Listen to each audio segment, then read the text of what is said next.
Meus amados irmãos, nós acabamos de ler um texto extremamente conhecido pela igreja. Olhar para o livro de Atos dos Apóstolos é termos diante de nós a história do nascimento, do crescimento e do desenvolvimento da igreja primitiva. Mas quando nós chegamos no capítulo 9 de Atos dos Apóstolos, nós conseguimos começar a ler e a entender a história de um homem este que antes da sua conversão foi um dos maiores perseguidores que a igreja primitiva já pôde ter sobre si, perseguindo a igreja. É muito lindo de se ler a história do apóstolo Paulo, desde a sua conversão, no caminho para Damasco, até o momento do desenvolvimento, do desenrolar do seu ministério missionário. O apóstolo Paulo, depois de Jesus Cristo, foi um dos maiores missionários e um dos maiores plantadores de igreja que o Novo Testamento pode nos relatar. O apóstolo Paulo foi um dos maiores escritores da Bíblia Sagrada, tanto que no Novo Testamento 13 das epístolas são de sua total autoria. Foi um homem muito influente, foi um homem muito sábio, muito estudado. Sabemos que Paulo estudou aos pés de Gamaliel, e Paulo foi um grande homem para o cristianismo, responsável pela configuração do cristianismo e que vivemos até os tempos de hoje, até os dias atuais. Os ensinamentos que Paulo nos deixou, as suas epístolas, são de grande importância na nossa vida. Só que Paulo não nasceu num berço evangélico. Diz a história que o apóstolo Paulo, antes da sua conversão, ele perseguia a igreja primitiva, ele perseguia o povo do Senhor. Após ele mesmo decretar a morte de Estevão, homem cheio do Espírito Santo, Paulo vai buscar a carta do sumo sacerdote para que pudesse apresentar nas sinagogas da cidade de Damasco, para que ele pudesse trazer para Jerusalém homens e mulheres que estavam seguindo o cristianismo, para que pudessem ou os deixarem presos, ou pudessem fazer como ele fez com Estevão, decretar a sua sentença de morte. Mas neste percurso para Damasco, Paulo vai ter um encontro com Jesus.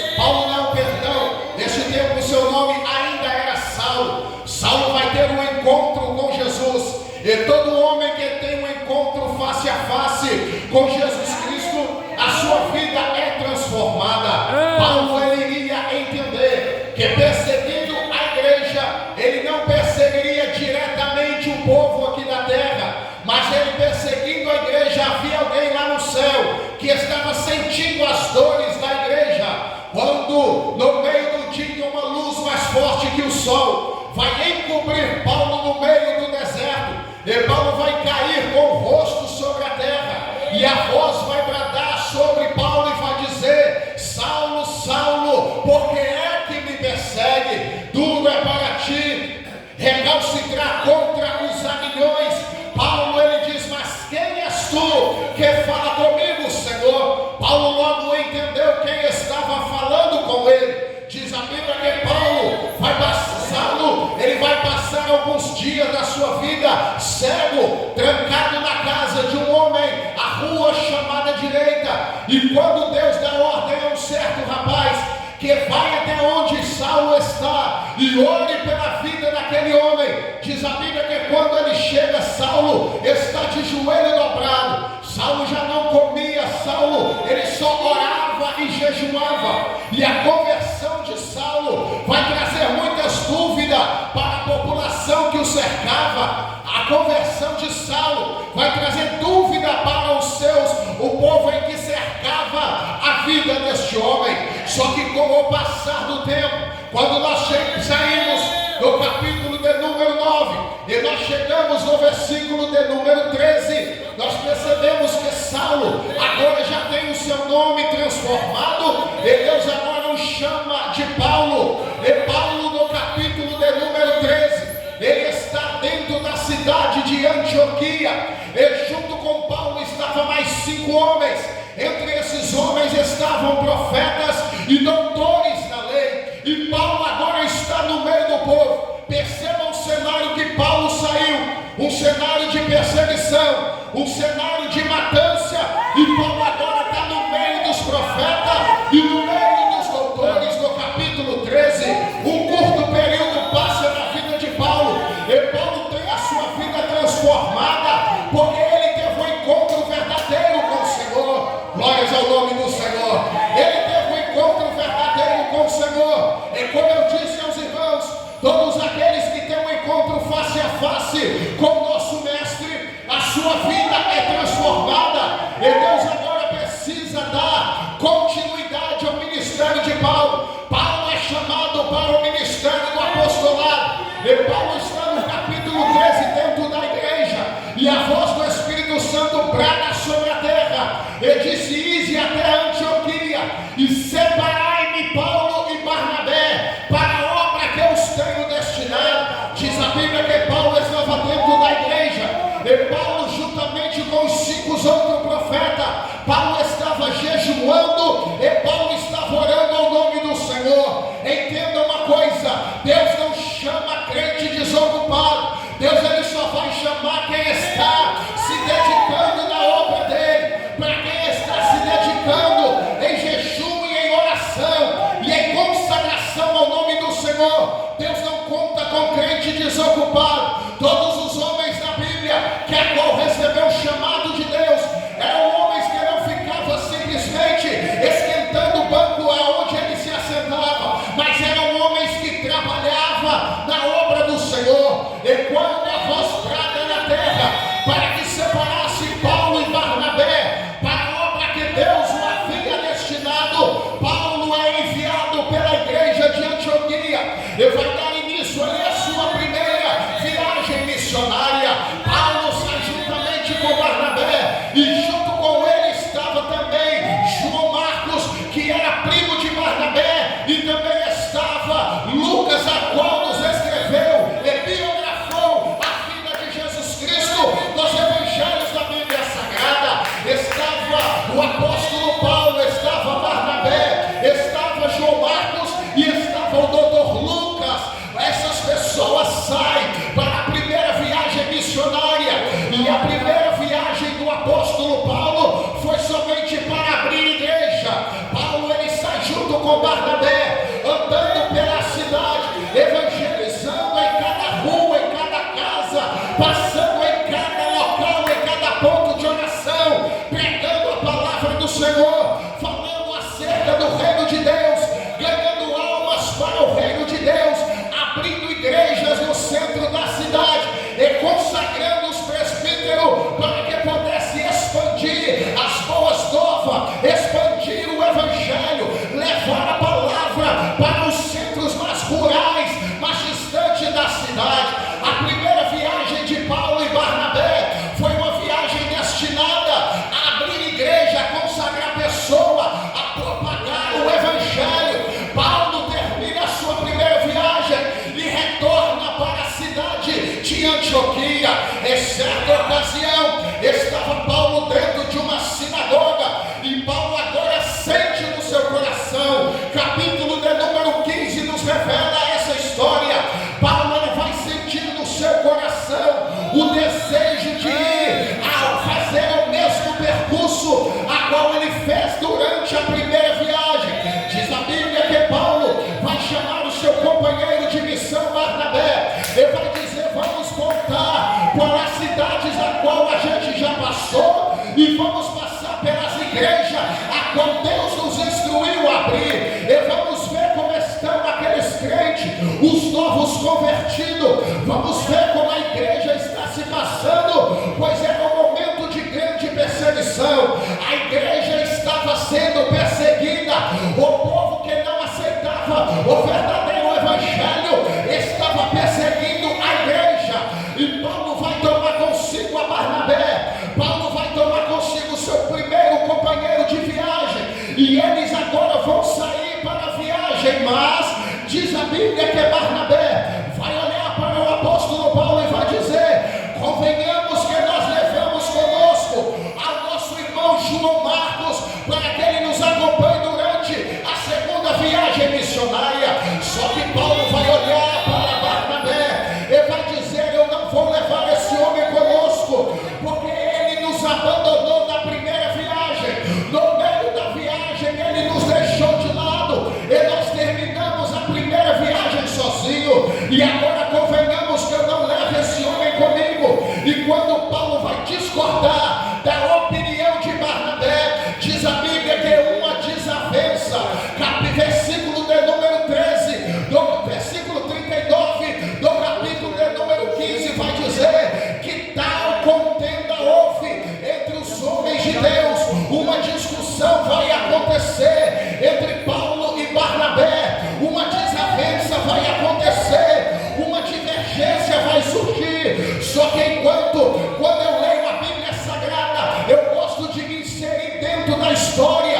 Parece que eu estou vivendo junto com o apóstolo Paulo. Enquanto a desavença está acontecendo, parece que o diabo está à espreita e dizendo: agora eu acabei com a obra missionária, agora eu acabei com a viagem dos homens de Deus, eu não quero que o evangelho se propague. Por isso o diabo lançou uma desavença entre o povo, achando mesmo que a obra missionária ela iria parar, ela iria se estacionar. Só que o apóstolo Paulo não era um crente de meia idade, era um homem maduro, era um homem amadurecido o suficiente. Ele vai dizer: já que há essa desavença, não vamos dar o gosto para o diabo de ver a obra missionária parada. Vai para um lado e eu vou para o outro. E agora o diabo, pensando que a obra iria parar, ao invés de um grupo de evangelização, agora se tornam dois, porque Deus tem os seus meios de trabalhar. Devemos sempre, meus irmãos, ter em nossa mentalidade que o diabo ele é oportunista, ele utiliza das desavenças entre os irmãos para lançar contenda, para que a obra do Senhor venha parar, para que a obra do Senhor venha a se estacionar. Nós devemos ser amadurecidos o suficiente para entender que isso é uma seta, é uma artimanha do nosso adversário, e que nós não podemos dar o gosto ao diabo em ver a obra missionária parada, em ver o chamado de Deus na sua vida pegando poeira na prateleira. Devemos ser maduros o suficiente para entender que a divergência é normal entre os irmãos. Ninguém pensa como você, ninguém pensa igual eu, cada um pensa de um jeito, e a divergência é algo normal no nosso meio. O que não é normal é usar esta desavença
Tem vidas lá fora que estão esperando a palavra sair da sua boca, e tem vidas que perecem de ouvir um evangelismo da sua parte.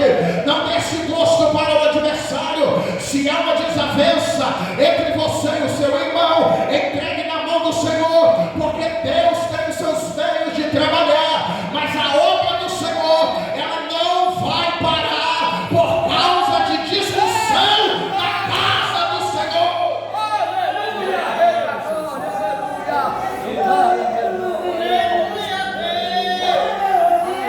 Já que não quer ir comigo, Barnabé vai pegar o seu primo João Marcos e vai seguir para um lado, e o apóstolo Paulo vai pegar Silas e vai seguir com Silas para o outro. Enquanto o apóstolo Paulo estava passando na cidade entre as províncias de Derbe e de Listra, eles vão se deparar com um homem por nome de Timóteo. Timóteo era um jovem, um homem muito jovem, mas de bom testemunho. Timóteo era filho de mãe judia e filho de pai grego. E Timóteo teve uma boa educação. Timóteo teve um bom ensinamento. Segunda carta de Paulo a Timóteo, no capítulo 1 em diante, vai nos contar que a mãe e a avó de Timóteo, sua mãe se chamava Eunice e a sua avó se chamava Lloyd. No capítulo 1, no versículo 5 da segunda carta de Paulo a Timóteo, diz que essas duas mulheres eram mulheres de Deus e não tinha uma fé fingida. A fé da mãe e da avó de Timóteo era uma fé verdadeira, e elas transpassaram essa fé e esse ensinamento para Timóteo. Por isso Timóteo cresceu dando bom testemunho. Timóteo cresceu mesmo ainda em pouca idade, sendo exemplo para quem o cercava. Nós não, porque eu não tenho filho, mas você nunca vai perder o seu tempo em criar o seu filho no caminho em que se deve andar. Você nunca vai perder o seu tempo e perder o seu investimento em ensinar o seu filho o caminho em que se deve andar. Faça a sua parte, mas se no meio do caminho ele porventura vier se desviar, Deus não vai tratar com você, vai tratar com ele como tratou comigo alguns anos atrás. A minha mãe, eu nasci em um berço evangélico. Eu nem sei porque eu estou falando isso, porque eu não conto meu testemunho em lugar nenhum, mas eu nasci no berço evangélico, criado dentro da Deus e Amor. Eu não estou aqui pregando placa de igreja, porque placa de igreja não leva ninguém para o céu, mas eu fui criado dentro da Deus e Amor, nos padrões daquela época, e quem viveu aquela época sabe do que eu estou falando. A minha mãe me ensinou todo o caminho, mas aos 13 anos de idade eu decidi que eu andava no meu nariz, e por esta desobediência eu chorei lágrima de sangue. Aleluia, Jesus, eita glória. A minha mãe me criou no caminho em que se deve andar, mas no meio do caminho eu desobedeci as ordens de Deus e as ordens da minha mãe, e as drogas me abraçou, o tráfico me abraçou, e foram 12 anos de sofrimento. Enquanto eu estava na vida errada, a minha mãe estava de joelho dobrado, e foi 12 anos orando pela minha vida. Só que aí Deus teve que tratar comigo, não com ela, porque ela me ensinou o caminho em que eu devia andar, e agora começa Jeová a me amassar. Eu não posso prosseguir. Jeová começa a me amassar, e Jeová me passou dentro do engenho e me derreteu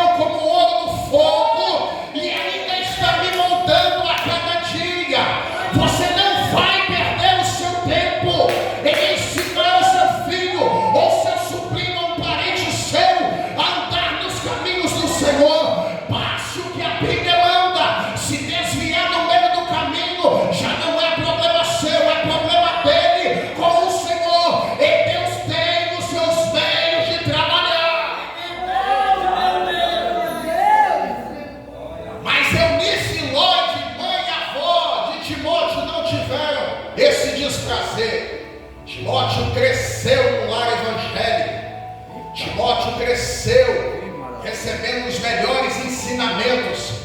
E por isso ele cresce dando bom testemunho. E o bom testemunho de Timóteo chama a atenção de Paulo. Glória a Deus.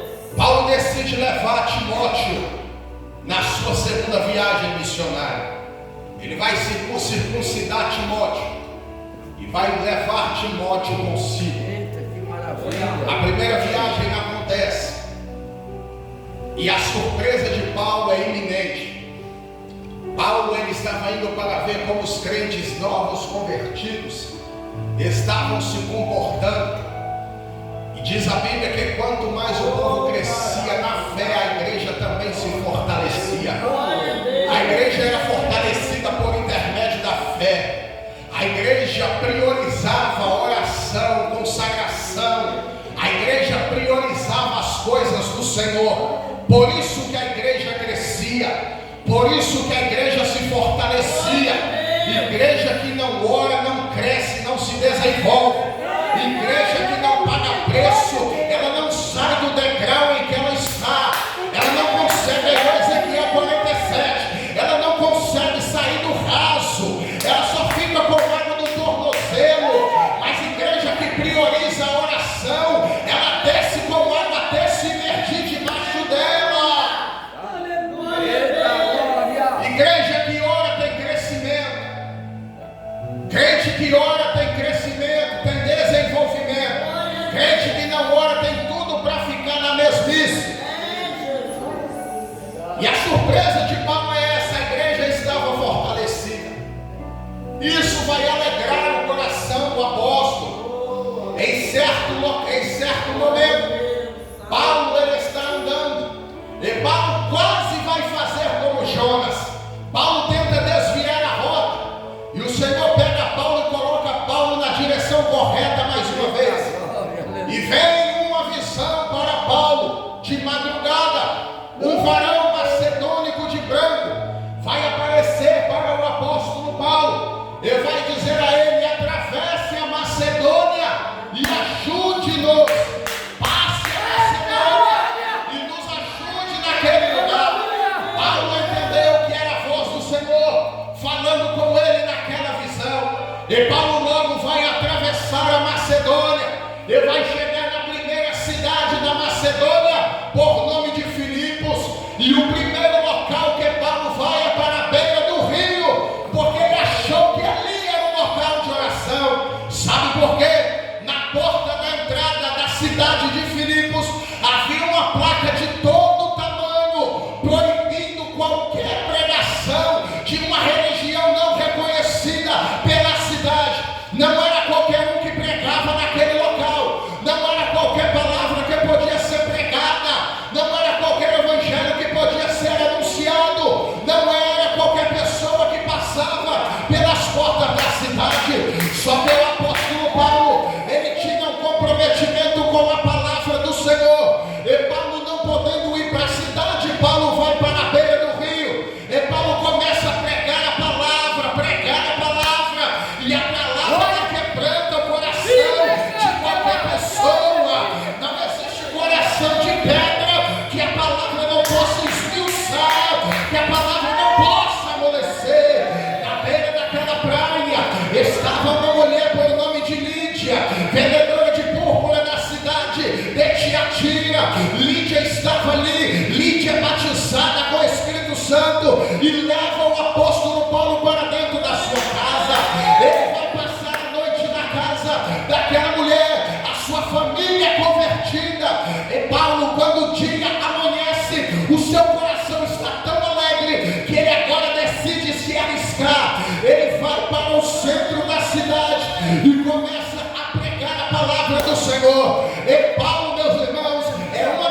E o demônio bate em retirada do corpo daquela jovem. Porque Paulo não precisava, o evangelho não precisa da ajuda do diabo para se propagar. É verdade, Jesus. A obra do Senhor não necessita da mão do diabo para crescer. Por isso Paulo vai repreender aquela jovem. Aleluia, glória a Deus. O demônio sai do corpo da jovem. E os magistrados mandam prender Paulo e Silas. O recurso financeiro da cidade acabou. A jovem já não rende mais lucro na cidade. E agora eles vão dizer que amarrem Paulo e Silas na praça da cidade e pode chicotear Paulo e Silas. Paulo e Silas foi chicoteado dos pés à cabeça, mesmo não podendo, pois ele era cidadão romano, e um romano não podia ser açoitado ali. E após o açoite, eles mandam prender Paulo e Silas dentro da prisão. Eita glória! Acorrentaram Paulo e Silas em um tronco. Era uma tradição da época. Amarra os tornozelos e amarra o tornozelo numa corrente, e a corrente é amarrada no tronco. Perto da meia-noite, Paulo e Silas estão dentro da prisão. Paulo não se deixou abater. Paulo ele não deixou que as divergências, a diferença cultural e social impedisse ele de propagar o evangelho. Paulo não deixava que as diferenças de sociedade, de religião e de cultura pudessem o impedir de propagar o evangelho. Um dos maiores exemplos é Jesus Cristo. Dentro dos evangelhos da Bíblia, o evangelho da Bíblia Sagrada, Jesus ele transpassou todas e qualquer barreira cultural e social para levar o evangelho a todos que necessitavam. O evangelho é para todos. Jesus não fez acepção de pessoa para pregar o evangelho, para falar a respeito do reino de seu Pai.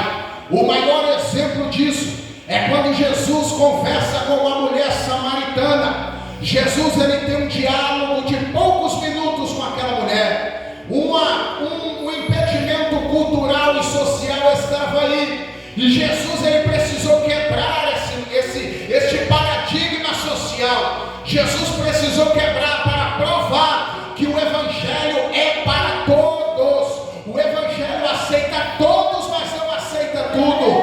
Aquela mulher era uma prostituta, já teve 5 maridos e tinha um reserva. Jesus estava na cidade de Sicar, e aquela mulher ao meio-dia veio buscar água. Ao meio-dia, isso não é hora de buscar água no poço de Jacó. Buscava água naquele poço às 6 da manhã e às 6 da tarde, quando o sol já estava se pondo. Aquela mulher vai no meio do dia, pois ia ter um encontro com o Senhor Jesus. Enquanto Jesus chega naquele local, Jesus está sentado na beira do poço de Jacó, nas terras de Sicar, e aquela mulher chega para pegar água. Jesus vai puxar assunto com aquela mulher. Mulher, dai-me de beber. E os judeus não se comunicavam com o samaritano. Aquela mulher vai dizer: mas como tu me pede água, sendo tu judeu, e judeu não se comunica com o samaritano? Jesus vai olhar e vai dizer: mulher, se tu conheceres o dom de Deus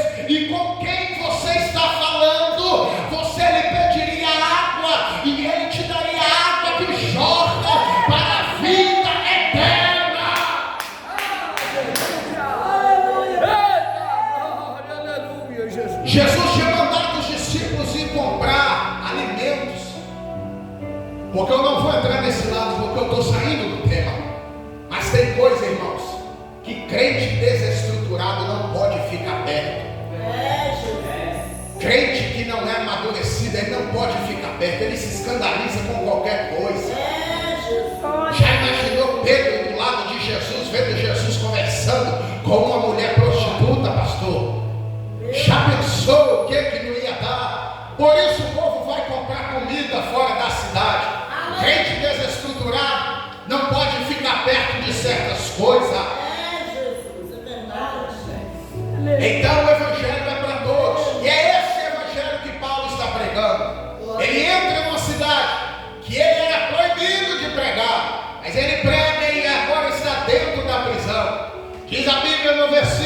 25, perto da meia-noite, Paulo e Silas dentro da prisão, e eles agora começam a orar e a cantar o nome do Senhor. Eles estavam ali, e essa palavra meia-noite, ela fala não somente do horário, mas também da desesperança do povo. O povo que estava na prisão já estava desesperançado, só que havia dois homens que estavam com o coração voltado para o Senhor. Segundo a história, diz que Paulo era desafinado para cantar, só que enquanto Silas cantava, Paulo orava ao Senhor. Parece que eu vejo aqueles homens cantando aquele louvor da harpa. Se eu amo a mensagem da cruz, morrer eu a vou proclamar. Levarei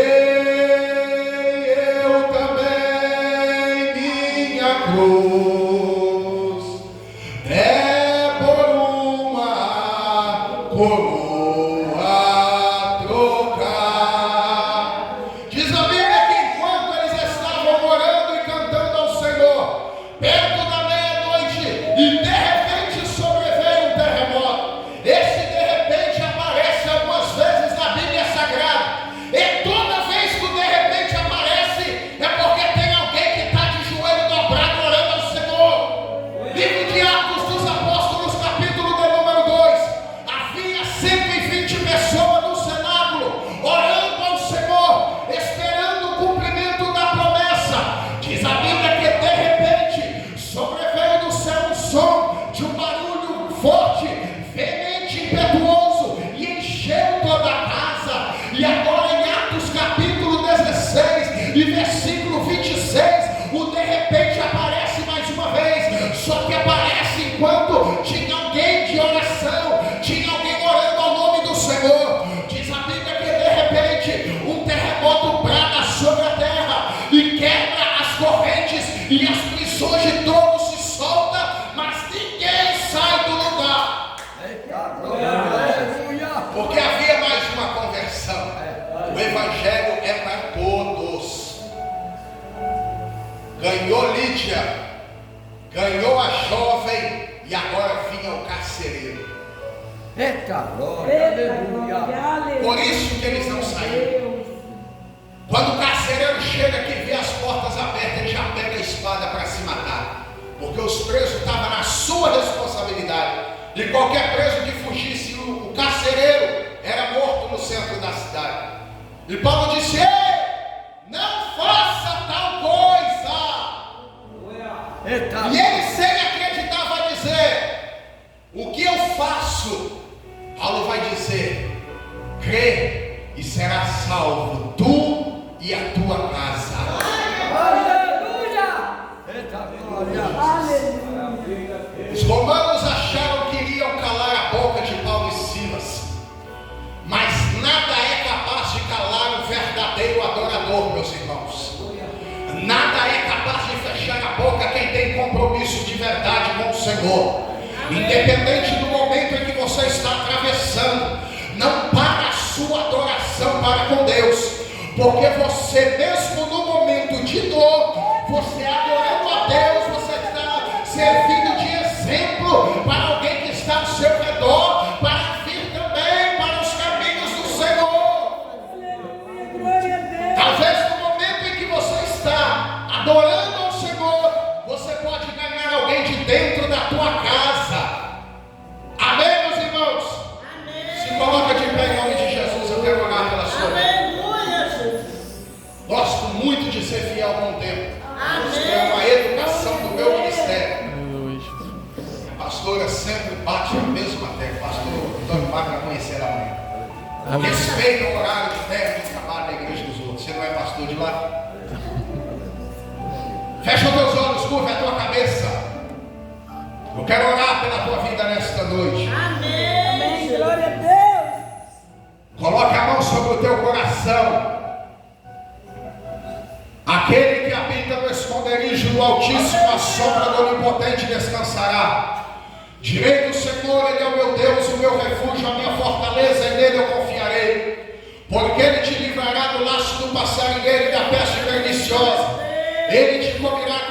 penas e debaixo das tuas asas estarás seguro. A sua verdade é escudo e broquel. Não temerás espanto noturno, nem seta que foi de dia, nem peste que ande na escuridão, nem mortandade que assola o meu dia. 1000 cairão ao teu lado, 10.000 à tua direita, mas tu não serás atingido. Somente com os teus olhos olharás e verás a recompensa dos ímpios, porque tu, ó Senhor, és o meu refúgio, o Altíssimo e a tua habitação. Nenhum mal te sucederá, nem praga alguma chegará à tua tenda, porque aos teus anjos dará ordem ao teu respeito, para te guardar em todos os teus caminhos.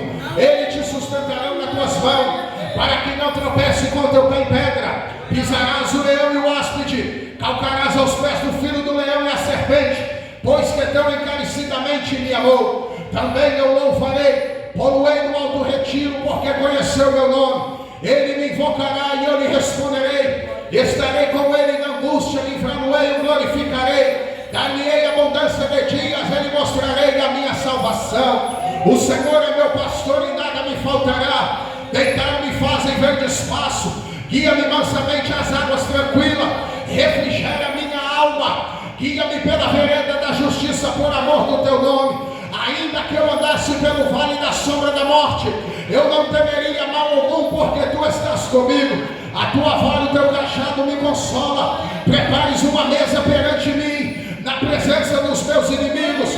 Unge a minha cabeça com óleo, meu cálice transborda. Certamente que a bondade e a misericórdia do Senhor me seguirão por todos os dias da minha vida, e habitarei na casa do Senhor por longos dias. Grandioso e eterno Deus, ó Pai, nesta noite de oração e de clamor, ó Deus, eu quero pedir perdão pelos meus pecados, as minhas falhas, ó Pai, para que a minha oração não seja interrompida de chegar ao trono do Senhor. Ó Deus, eu quero nesta noite passar a vida do teu povo para as tuas mãos. Ó Deus, a cada vida, a cada família aqui nesta noite representada, ó Pai amado, em nome de Jesus. Ó Deus, eu apresento a família do teu povo em tuas mãos. Ó Deus, o teu povo entrou por essas portas, ó Deus, carente de ouvir algo da parte do Senhor, carente de receber, ó Pai, o cumprimento da promessa sobre a sua vida. Ó Deus, se nesta noite porventura há, ó Deus, alguém da família do teu povo, ó Pai, que esteja acorrentado pelo adversário, ó Deus, do vício das drogas, do álcool ou da prostituição, ó Pai, que nesta noite o Senhor possa quebrar todas as algemas, quebrar todos os agrilhões, ó Pai. Ó Deus, tudo que Satanás tem mandado, lançado e arquitetado sobre a família do teu povo, ó Pai, que seja nesta noite repreendida pelo poder de uma oração sincera. Meu Deus, em nome de Jesus, visita, Pai, a cada família, visita cada componente, Senhor. Liberta esta vida, Senhor, liberta esta alma, traga ele para a tua casa. Ó Deus, levanta ele, meu Senhor, como missionário, obreiro, pregador da tua casa, como, ó Deus, ganhador de alma para o reino do Senhor. Meu Deus, toma a saúde espiritual do teu povo em tuas mãos. Ó Deus, repreenda, meu Pai, toda frieza, toda apostasia. Oremos ao Senhor, ó Deus, como Abacuque orou, ó Pai, avive a tua obra nesse tempo. Meu Deus, em nome de Jesus, repreenda todo cansaço, toda fadiga espiritual sobre nossa vida. Joga por terra em nome de Jesus, ó Pai. Meu Deus, toma a saúde física do teu povo em tuas mãos. Ó Deus, repreenda, meu Pai, toda enfermidade lançada sobre a vida do teu povo. Joga por terra em nome de Jesus, ó Pai. Toma este ministério em tuas mãos. Ó Deus, acede a congregação. Ó Pai, envia cada dia mais, Senhor, homens e mulheres cheias do teu Espírito Santo para compor o corpo da tua noiva. Em nome de Jesus, ó Pai, conceda a bênção, a vitória, o cumprimento de promessa sobre a nossa vida, porque assim como a sua palavra diz, assim como a chuva vem e não volta, a tua palavra não volta vazia, Pai. Ó Deus amado, despeça-nos nesta noite com a vitória sobre nossas mãos. Ó Pai, levamos a libertação para dentro da nossa casa. É no nome de Jesus que eu oro e confio na nossa vitória. Em nome de Jesus. Amém, meus irmãos? Amém, meus irmãos? Pode tomar o seu assento em nome de Jesus. São 9 horas.